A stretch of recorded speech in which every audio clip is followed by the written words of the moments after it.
So I noticed, so there are all these kids from different colleges in different states Right. who all came down to Memphis and did that.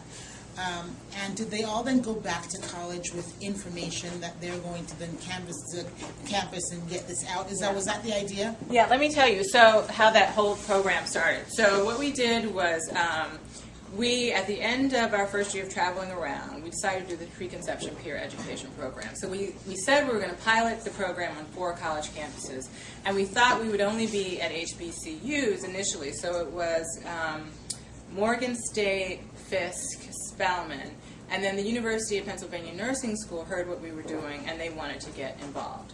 And so what we did was we have our students, as she mentioned in the film, come for a training program, a 2-day training program where they're trained by doctors in the field of infant mortality and just in health and wellness in general.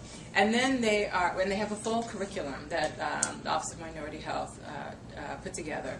And then they travel back, they go back to their school, the students do, the student leaders, and they are supposed to recruit other students to join them and become, and get the information, the education, and then they put on a health fair at their college campus.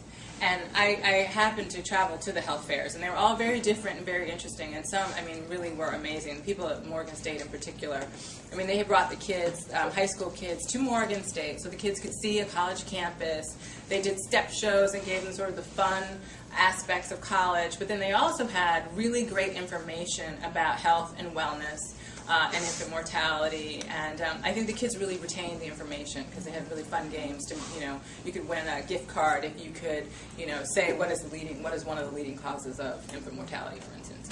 And then they're supposed to go out into their community beyond their college walls and talk. So, and then we came down to Memphis.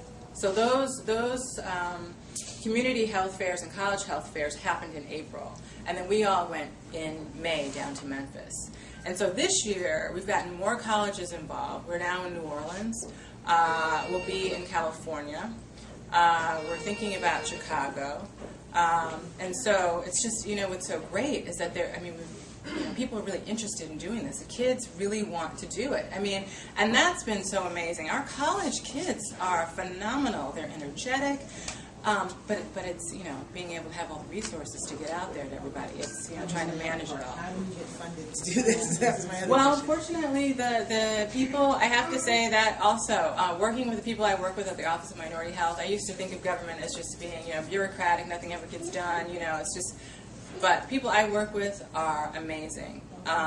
There are, 4 or 5 of them there, and one of our students, Maddie, who's in the film, is now working at Office of Minority Health. So she was recruited by some other people, too, who saw her, but they held on to her. She's a keeper.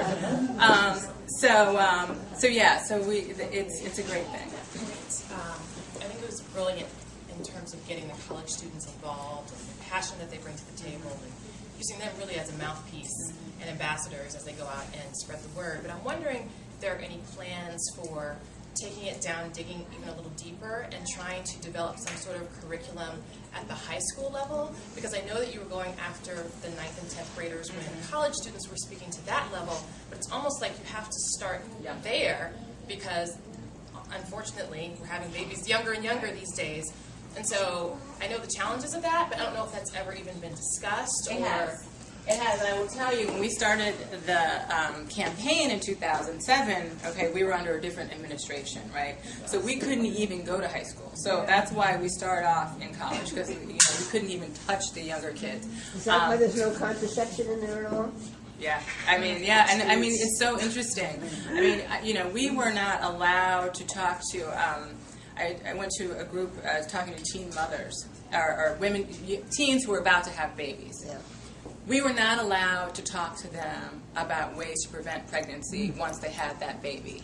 We could not talk about contraception, which, clearly they're getting pregnant. But we were gagged and were not able to talk about contraception. So, that was real. Now things have changed, obviously, and so we're able to go into the high schools. And in fact, the young woman who spoke about her sister dying in the film, she became a peer educator in her high school. So we are looking to do that more and more. And our college kids who are down there are working with the high school kids to help them do that. I mean, I almost feel like with that level of student, the great thing is also reaching the parent of those students, because I noticed in the film it was particularly poignant for me when the gentleman and his wife who had their second premature baby, and he said, all I do is smoke cigarettes and stay up all night. I think we all had a collective gasp. No! I'm talking to you! So, it's not only hitting the youth, but it's also educating the parents of the youth. Because the parents and grandparents. Yeah. It's a big issue. We just started a website called Healthy You Now as a community for women of color to find out information about health and wellness in general, coming out of the campaign, with the hope that it's a community that can spread the word out.